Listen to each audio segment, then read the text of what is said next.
Maqaabba kan ilmaa kan hafuura qulqulluu Waaqayyo tokko amiin.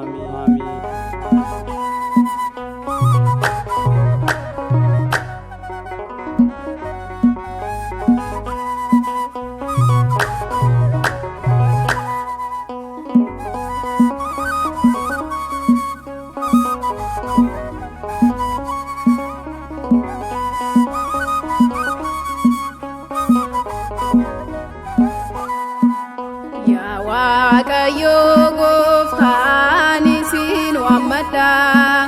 guyyaa dhumaa sana ani isin abdadha badii cubbootirraa jaalalaan na tiksi ofitti na qabe wangeelaa naaf ibse yaa Waaqayyo Gooftaan isin waammadha guyyaa dhumaa sana ani isin abdadha badii cubbootirraa jaalalaan na tiksi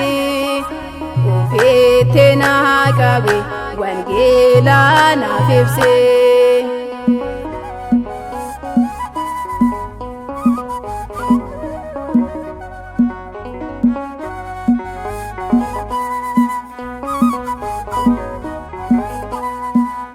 Cubbuu addunyaatiin akkanaan hin kufne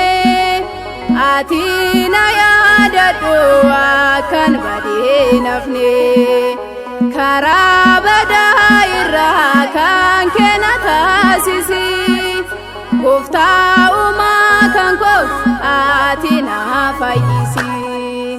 yaa Waaqayyo Gooftaan isin waammadha guyyaa dhumaa sana ani isin abdadha badii cubbootirraa jaalalaan na tiksi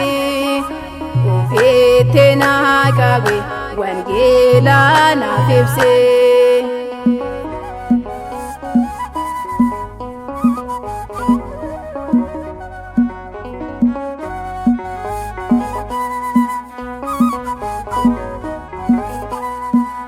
Jiruu koo hundumaaf karaa kee naaf bani dhiifama kee Gooftaa kan bara baraani na oolchi Waaqayyo cubbuun baduu irraa dhiifama naaf laadhu sitti bu'ee jira yaa Waaqayyo Gooftaan isin waammadha guyyaa dhumaa sana ani isin abdadha badii cubbootirraa jaalalaan na tiksi ofitti na qabe wangeelaa naaf ibse.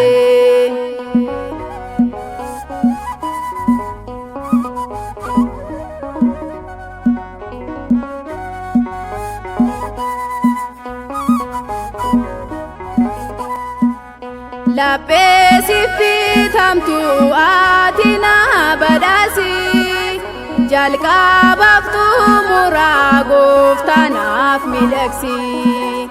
tolaaf arjummaansaa ofitti na qabe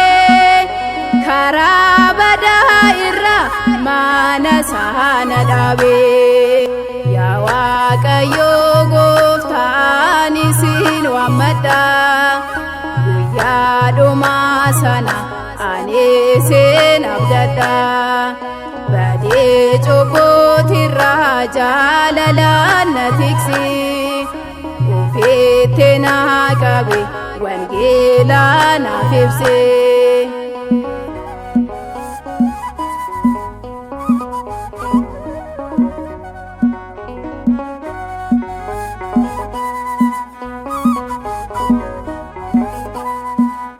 Yeroo rakkoo kootii inni na gaafata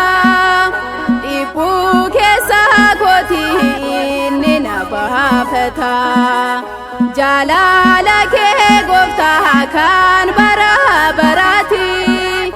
kan hin jijjiiramne waaqayyo gooftaan isin waammadha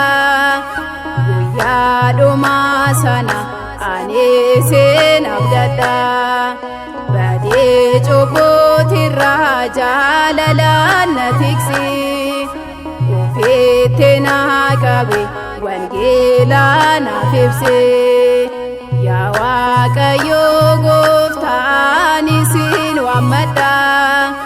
guyyaa dhumaa sana ani isin abdadha badee cubbootirraa jaalalaan na tiksi ofiitti na qabe wangeela naaf ibse